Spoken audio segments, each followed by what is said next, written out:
现在呢，这个自动的叩诊锤是叩击到这条心包经的经脉线上所发出来的声音，请您注意它的声音。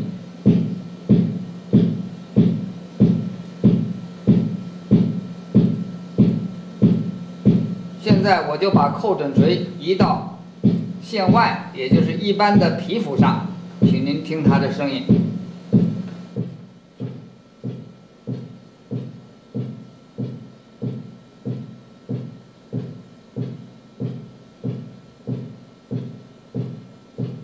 这是在一般的皮肤上的声音，它是低沉的。现在我再把叩诊锤移到线上，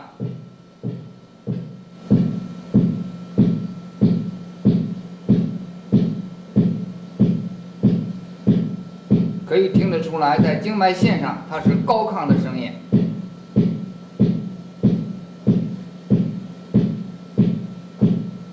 现在我再把它移到线外。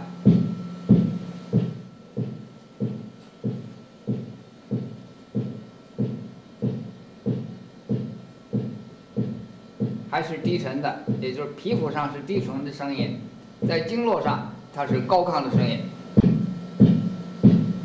好，现在又到了线上，